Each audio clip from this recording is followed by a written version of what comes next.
بسم اللہ الرحمن الرحیم۔ السلام علیکم۔ جب انسان کا تماشا بن جاتا ہے تو پھر آپ دیکھنے والوں سے شکایت نہیں کر سکتے۔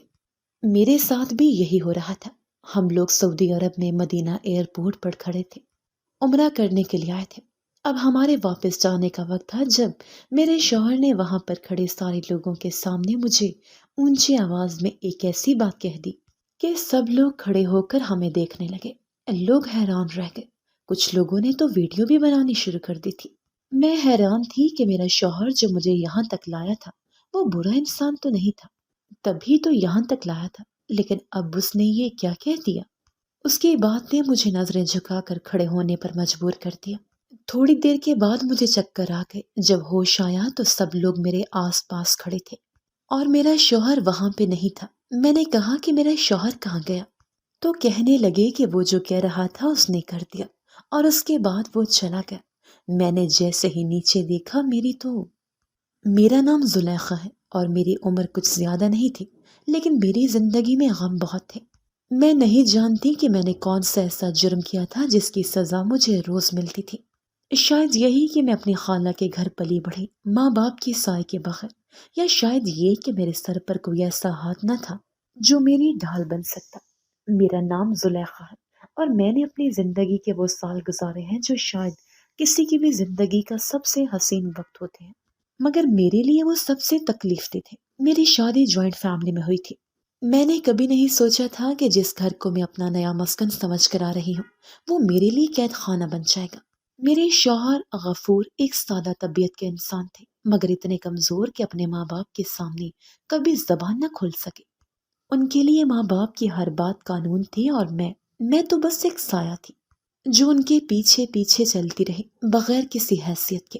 گھر کے تمام کام میرے ذمہ تھے۔ صبح سب سے پہلے اٹھنا، ناشتہ بنانا، برتن دھونا، فرش صاف کرنا، کپڑے دھونا اور اس کے بعد پھر دن بھر کے کام۔ اگر ذرا سی بھی دیر ہو جاتی تو تانوں کی بوچھاڑ شروع ہو جاتی۔ آج کام میں سستی کیوں ہے؟ یہی سیکھ کر آئی تھی اپنے ماں باپ کے گھر سے۔ ایسی عورتوں کی کوئی عزت نہیں ہوتی جو گھر کے کام نہ کرے۔ ہر دن یہی طعنے سننا معمول بن چکا تھا۔ میں خاموشی سے سب کچھ سہتی رہی، کیونکہ مجھے پتا تھا کہ اگر میں نے زبان کھولی تو بات اور بڑھ جائے گی۔ میں نے کبھی غفور سے شکایت کی بھی تو اس نے الٹا مجھے ہی سمجھایا، امی ابو کا دل مت دکھایا کرو، وہ بڑے ہیں، ان کا حق ہے کہ وہ ہم پر حکم چلائیں۔ تم ذرا صبر کیا کرو، اللہ سب دیکھ رہا ہے۔ یہ اللہ سب دیکھ رہا ہے میرے لیے ایک جملہ بن کر رہ گیا تھا۔ اگر واقعی اللہ سب دیکھ رہا ہوتا تو کیا میں یوں ہر روز بے وقت کر دی جاتی؟ کیا میرے دکھ کا کوئی مداوع ہوتا؟ انہی دنوں غفور ایک دن خوشی خوشی گھر آیا۔ اس کے ہاتھ میں 2 ٹکٹ تھے۔ اس نے مجھے بتایا، زلیخا، ہم عمرہ کرنے جا رہے ہیں۔ مجھے اپنی سماعتوں پر یقین نہیں آیا۔ اتنے سالوں میں پہلی بار مجھے لگا کہ شاید غفور نے میرے بارے میں خود سے کوئی فیصلہ کیا ہے، مگر میری خوشی زیادہ دیر قائم نہ رہ سکی۔ جیسے ہی غفور نے اپنے ماں باپ کو بتایا کہ وہ مجھے اپنے ساتھ لے کر جا رہا ہے، گھر میں طوفان کھڑا ہو گیا۔ یہ 2 ٹکٹ کس کے لیے لے کر آئے ہو؟ ساس کی آواز میں حیرانی کے ساتھ غصہ بھی شامل تھا۔ میں اور زلیخا جا رہے ہیں امی، غفور نے سکون سے جواب دیا، جیسے اسے اندازہ ہی نہ تھا کہ اس کے جواب پر کتنا بڑا ہنگامہ برپا ہو سکتا ہے۔ یہ عورت کیوں جا رہی ہے؟ سسر نے فوراً بولنے میں سانس کا ساتھ دیا۔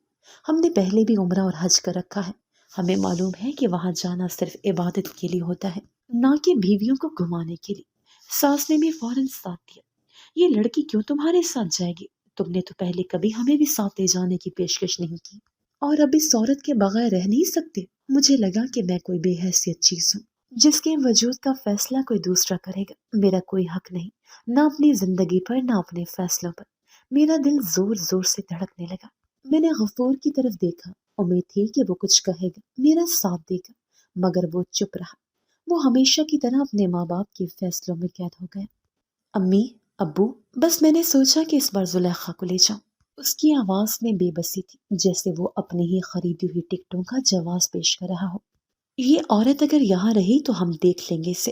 ہمارے گھر میں کسی کو اس قدر آزادی نہیں دی جا سکتی کہ وہ خود کو ہماری بہو ہونے کی بجائے بیگم صاحبہ سمجھے۔ ساس کی آواز سخت تھی۔ یہ پہلی بار نہیں تھا جب مجھے نوکروں سے بھی بدتر سمجھا گیا۔ میرے کام کی کبھی تعریف نہ ہوئی تھی، میری ذات کو کبھی عزت نہیں ملی تھی، مگر آج تو جیسے میں کوئی جرم کر بیٹھی تھی۔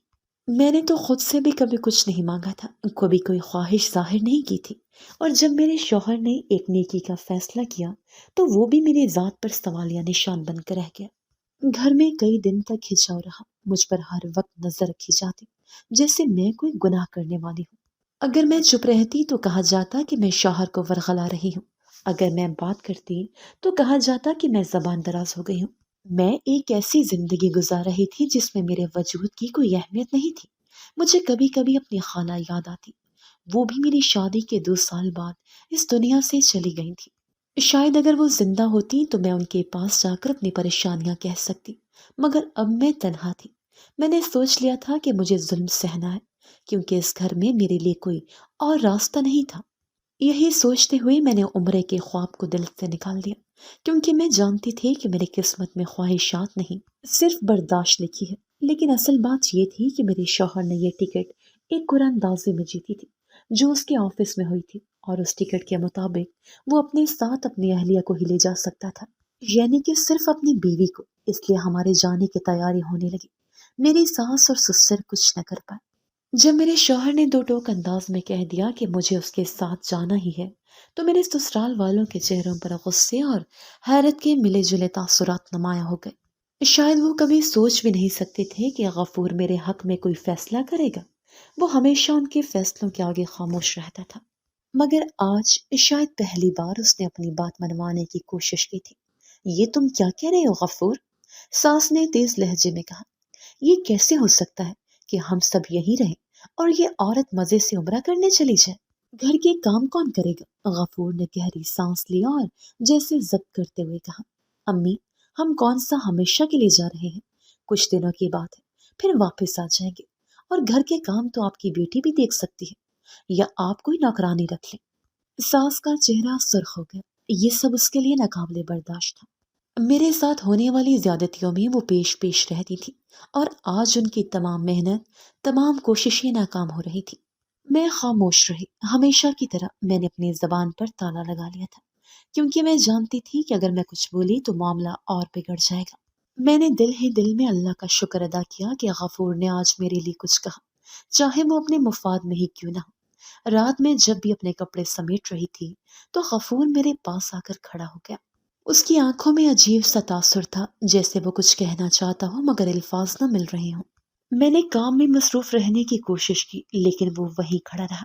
پھر بولا، زلیخا، ہم ایک بہت نیک فریضے کے لیے جا رہے ہیں۔ میں راستے میں تم سے کوئی لڑائی جھگڑا نہیں کروں گا۔ تم بھی اپنی زبان پر کنٹرول رکھنا۔ میں نے حیرانی سے اس کی طرف دیکھا۔ کیا وہ سمجھتا تھا کہ میں اس سے بحث کرتی ہوں، کہ میں وہ عورت ہوں جو جھگڑوں کی شوقین ہے؟ میں تو اس کے سامنے کبھی زبان تک نہیں کھولتی تھی۔ میں تو ہمیشہ صبر کرتی رہی تھی، مگر میں نے کچھ نہیں کہا، بس سر ہلا دیا۔ مجھے کسی وضاحت کی ضرورت نہیں تھی۔ اس وقت میرے دل میں کوئی تلخی نہیں تھی۔ میں نے خود کو مکمل طور پر اللہ کے سپرد کر دیا تھا۔ میرے لیے سب سے اہم بات یہی تھی کہ اللہ نے اپنے گھر کی حاضری نصیب کی۔ میں نے اپنے دل کو ہر قسم کے منفی سوچوں سے آزاد کر لیا تھا، کیونکہ میں نہیں چاہتی تھی کہ کوئی بھی چیز میرے اس سفر کی خوشی کو کم کرے۔ لیکن میرے سسرال والے کہاں اتنی آسانی سے ہار ماننے والے تھے۔ جیسے جیسے فلائٹ کا وقت قریب آتا جا رہا تھا، ان کی بے چینی بڑھتی جا رہی تھی۔ آخر کار رات کو میری ساس نے ایک ایسا نیا منصوبہ بنا لیا۔ وہ اچانک بستر پر لیٹ گئی اور کراہنے لگی، ہائے، میرا سر پھٹ رہا ہے، میری طبیعت بہت خراب ہو رہی ہے۔ ساس کی چیخ و پکار سے پورا گھر ہل گیا۔ سسر فوراً ان کے قریب بیٹھ گئے، ان کی کمر سہلانے لگے۔ کیا ہوا؟ تم تو ٹھیک تھی، اچانک کیا ہو گیا؟ ساس نے اپنی آنکھیں بند کر لی، جیسے شدید تکلیف میں ہو۔ پھر آہستہ آہستہ بولی، غفور بیٹا، زلیخا کو چھوڑ جاؤ، تم خود ہی چلے جاؤ، دیکھو میری طبیعت کتنی خراب ہے۔ غفور بے ضرورت ہے۔ میں دم سادی کھڑی رہی۔ مجھے معلوم تھا کہ یہ سب تماشا میرے سفر کو روکنے کے لیے ہو رہا ہے۔ میری ساس ہر قیمت پر چاہتی تھی کہ میں نہ جاؤں۔ سسر نے بھی فوراً ان کا ساتھ دیا۔ ہاں بیٹا، تم اپنی ماں کو چھوڑ کر کہاں جا رہے ہو؟ زلیخا کو بھیجنے کی کیا ضرورت ہے؟ یہی رہے، تم جا کر عبادت کر لو۔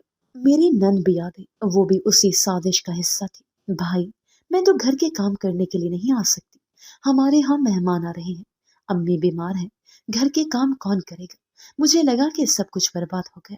شاید اب غفور میری بات نہیں سنے گا، شاید اب وہ بھی پیچھے ہٹ جائے گا، میرا دل ڈوبنے لگا، لیکن میری حیرت کی انتہا نہ رہی جب غفور نے پہلی بار سخت لہجے میں کہا، اب کچھ نہیں ہو سکتا، ٹکٹ ضائع ہو جائے گا، آپ ڈاکٹر کے پاس جائیں، بلڈ پریشر ہائی ہو گیا ہے، خیر ہو جائے گی۔ یہ سن کر جیسے سب کے چہروں کا رنگ اڑ گیا، شاید انہیں یقین نہیں آ رہا تھا کہ غفور نے ان کی بات نہیں مانی۔ میں حیران تھی، شاید پہلی بار غفور نے ان سب کے مقابلے میں میرے ساتھ جانے کا فیصلہ کیا تھا۔ اگلی صبح جب ہم ایئرپورٹ کے لیے روانہ ہو رہے تھے، میں نے پیچھے مڑ کر نہیں دیکھا۔ گھر کے دروازے پر ساس کھڑی تھی، غصے سے لبریز، جیسے کسی جنگ میں شکست کھا چکی ہوں۔ میں جانتی تھی کہ میرے واپس آتے ہی ان کا رویہ مزید سخت ہو جائے گا، مگر اس وقت میرے لیے سب سے اہم بات یہ تھی کہ میں جا رہی تھی۔ اللہ نے مجھے بلایا تھا اور دنیا کی کوئی طاقت مجھے اس سفر سے نہیں روک سکتی تھی۔ ہوائی جہاز فضا میں بلند ہو چکا تھا اور میں کھڑکی کے پار بادلوں کو دیکھ رہی تھی۔ ایسا لگ رہا تھا جیسے زمین کے تمام دکھ، تمام تکلیفیں نیچے رہ گئی ہوں اور میں کسی اور ہی دنیا کی طرف جا رہی ہوں، مگر دل کا بوجھ تھا کہ کم ہونے کا نام نہیں لے رہا تھا۔ میں اپنی زندگی کے بارے میں سوچ رہی تھی، وہ زندگی جو ایک وقت میں بہت حسین لگتی تھی، مگر جس میں دھوکہ اور درد کے سوا کچھ نہ تھا۔ مجھے یاد ہے جب میں شادی کے بعد پہلی بار اس گھر میں داخل ہوئی تھی، تب سب کچھ کتنا مختلف لگتا تھا۔ میں بہت زیادہ خوبصورت تھی، اپنے شوہر سے 10 سال چھوٹی۔ میری آنکھوں میں نئے خواب تھے، دل میں بے شمار امیدیں۔ شادی کے شروع چند مہینے تو جیسے کسی خواب کی طرح تھے۔ غفور ہر وقت میرے آگے پیچھے گھومتا، میری ہر بات مانتا، میری تعریفیں کرتا اور ہر پل اپنی محبت کا یقین دلاتا۔ میں سوچتی تھی کہ میں دنیا کی خوش نصیب ترین عورت ہوں، مگر یہ خوش فہمی زیادہ دیر قائم نہ رہ سکی۔ 2-4 مہینے بعد ہی میری زندگی کا پہلا صدمہ سامنے آیا۔ میرے یہاں اولاد نہیں ہو رہی تھی۔ جب شروع میں 2-3 مہینے گزر گئے اور کچھ نہ ہوا، تو ساس نے ہی سب سے پہلے تانے دینے شروع کیے۔ پتہ نہیں کہاں سے اٹھا لائے ہو، نہ کوئی سلیقہ، نہ اولاد دینے کی صلاحیت۔ یہ بات مجھے خنجر کی طرح چبھتی، مگر میں چپ رہتی۔ غفور کو مجبور کر کے ڈاکٹر کے پاس لے گئی۔ ڈاکٹر نے تفصیل سے چیک اپ کیا اور کہا، مسئلہ زیادہ بڑا نہیں ہے، علاج ہو سکتا ہے، لیکن مسلسل 3 مہینے آنا ہوگا اور علاج پر کچھ خرچہ بھی آئے گا۔ مجھے لگا کہ میرا مسئلہ حل ہو جائے گا۔ غفور نے بھی حامی بھر لی تھی، مگر جب اس نے یہ بات اپنے ماں باپ کو بتائی تو معاملہ وہیں ختم ہو گیا۔ یہ 2-2.5 لاکھ کا خرچہ ہے، اس سے بہتر ہے کہ تم دوسری شادی کر لو۔ اس بانجھ پر اتنا خرچ کرنے کی کیا ضرورت؟ ساس نے یہ الفاظ اتنے حقارت بھرے انداز میں کہے کہ میرے دل میں خوف سپیٹ گیا۔ غفور ان کی باتوں میں آ گئے، وہی شخص جو میرے بغیر ایک لمحہ نہیں رہ سکتا تھا، جس کی دنیا میری محبت کے گرد گھومتی تھی، اچانک بدلنے لگا۔ علاج کے لیے جانا تو دور کی بات، اس نے دوبارہ کبھی اس موضوع پر بات بھی نہیں کی۔ پھر میری زندگی میں ایک نیا مرحلہ شروع ہوا۔ مجھے ہر وقت احساس دلایا جاتا کہ میں ایک ناکام عورت ہوں، کہ میں ایک ایسی بیوی ہوں جو شوہر کو اولاد نہیں دے سکتی، اور ساس کا کہنا تھا کہ ایسی عورت کے گھر میں کوئی جگہ نہیں ہونی چاہیے۔ میں نے کئی بار کوشش کی کہ غفور کو سمجھاؤں، اس سے مناؤں، مگر وہ مکمل طور پر اپنے ماں باپ کے قابو میں تھا۔ میں علاج کی کوشش شروع کرتی، کبھی کسی پیر بابا کے پاس جا کر تعویذ لے آتی، تو کبھی کسی نے کوئی دیسی دوا بتائی تو وہ ادھار لے کر کھا لیتی، مگر سب بے سود رہا۔ میری صحت دن بدن کمزور ہوتی گئی، مگر کوئی پرواہ کرنے والا نہیں تھا۔ ساس نے تو میرے خلاف پورا محاذ کھول دیا تھا۔ جہاں موقع ملتا مجھے تانے دیے جاتے، ہمیں بہو نہیں بانجھ بکری مل گئی ہے۔ اس جملے نے تو جیسے میرے دل کو جیتے جی دفن کر دیا تھا۔ اب جب میں اللہ کے گھر جا رہی تھی تو میرے دل میں بس ایک ہی دعا تھی، یا اللہ مجھے بھی اولاد کی نعمت عطا کر دے۔ یہ میرا سب سے بڑا خواب تھا۔ میں نے کتنی راتیں رو رو کر گزارے، کتنے سجدے کیے، کتنی بار دل سے دعا مانگی، مگر کوئی سنوائی نہ ہوئی۔ مگر میں نے ہمت نہیں ہاری۔ میں نے سوچ لیا تھا کہ اس مقدس سفر میں میں صرف اپنے رب سے دعا مانگوں گی۔ مگر غفور، وہ تو ہمیشہ اپنی دنیا میں مگن رہتا، اس کے مزاج کا مجھے آج تک سمجھ نہیں آیا۔ کبھی وہ بہت زیادہ غصہ کرتا، کبھی اچانک ہنسنے لگتا، مگر جو بات مجھے سب سے زیادہ چبھتی تھی وہ یہ تھی کہ جب وہ غصے میں ہوتا تو زبان سے ایسے زہر بھرے جملے نکالتا کہ میں اندر تک ٹوٹ جاتی، مگر جب اس کا غصہ اتر جاتا تو وہ کبھی معافی نہ مانگتا، جیسے کچھ ہوا ہی نہ ہو۔ عورت کو صبر کرنا پڑتا ہے، میری خالہ کہتی تھی، سارے مرد ایسے ہی ہوتے ہیں، مگر میں سوچتی تھی کہ کیا واقعی، کیا عورت کو ہمیشہ ہی سب کچھ سہنا پڑے گا؟ کیا اسے بس دب کر رہنا ہوگا؟ اگر اسلام کو دیکھیں تو اسلام نے تو عورت کو ملکہ بنا کر رکھا ہے۔ عورت کے لیے یہی حکم ہے کہ وہ گھر میں رہے تاکہ باہر کے مشکلات سے محفوظ رہے۔ مرد پر فرض ہے کہ وہ اس کے لیے روٹی، کپڑا، مکان کا بندوبست کرے، اس کی ہر ضرورت پوری کرے، اس کی عزت کرے۔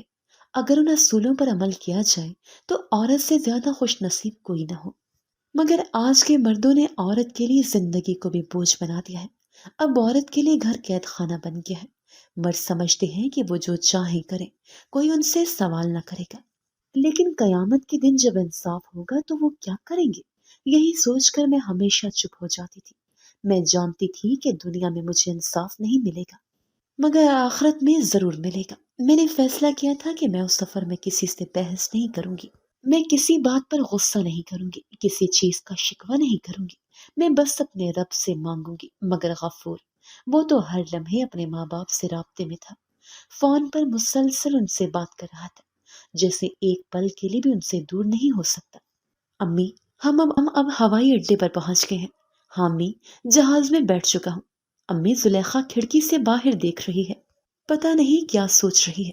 اس کی ہر بات میں اس کی ماں تھی، اس کا باپ تھا، اور میں تو شاید اس کی زندگی میں بس ایک بوجھ تھی، ایک ذمہ داری جسے اس نے مجبوری میں قبول کر رکھا تھا۔ مگر میں اب ان باتوں پر نہیں سوچنا چاہتی تھی۔ میں نے دل میں عہد کر لیا تھا کہ میں اللہ کے گھر جا رہی ہوں، اور وہاں جا کر میں صرف ایک ہی دعا مانگوں گی، یا اللہ مجھے بھی ماں بننے کی خوشی عطا کر دے۔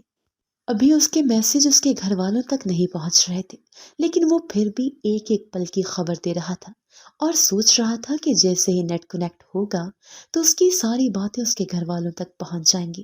انہوں نے نہ جانے کیا کیا پٹیاں پڑھا کے بھیجا تھا کہ جس کام کے لیے جا رہے ہو بس وہی کرنا، اس عورت کو وہاں پہ شاپنگ کروانے نہ لگ جانا۔ مجھے تو یہ سمجھ نہیں آتی کہ میرے ایسا سسرال والے مجھ سے اتنے بے چین کیوں رہتے تھے، کیوں انہوں نے ایک پل کو بھی مجھے اور میرے شوہر کو عزت سے رہنے نہیں دیا؟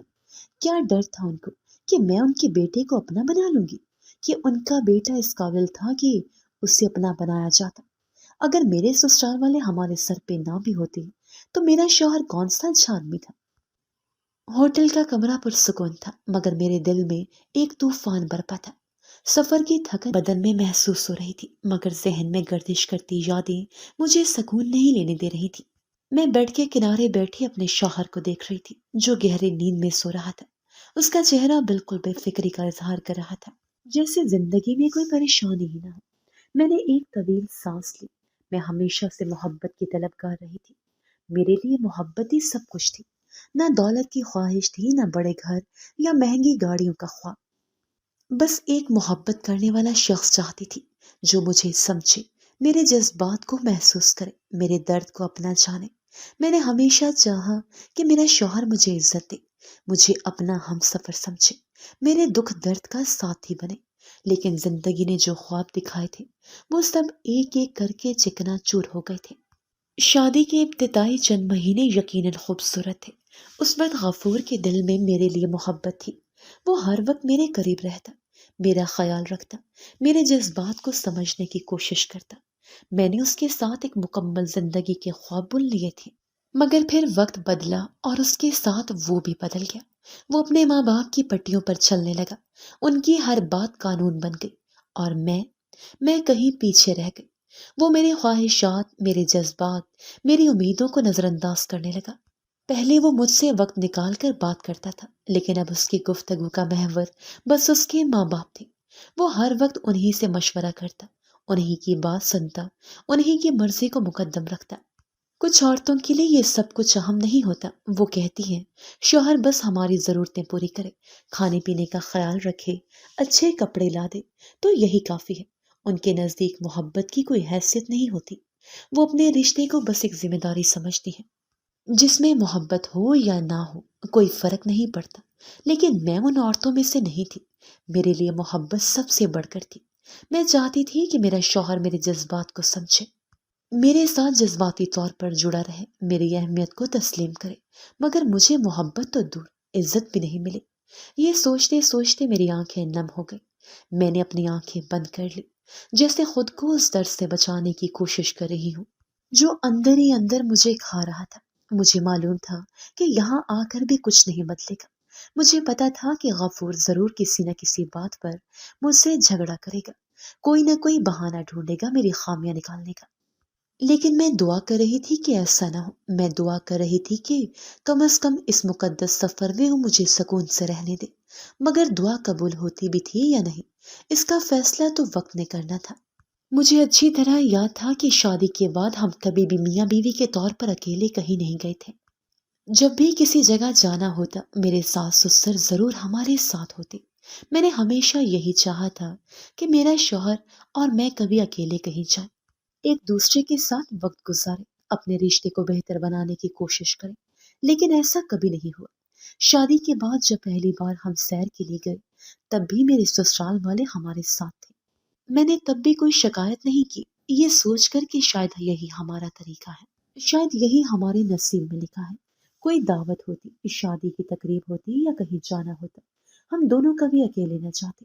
میرے شوہر کے لیے شاید یہ سب عام سی بات تھی، مگر میرے لیے یہ ہمیشہ ایک کمی کا احساس تھا۔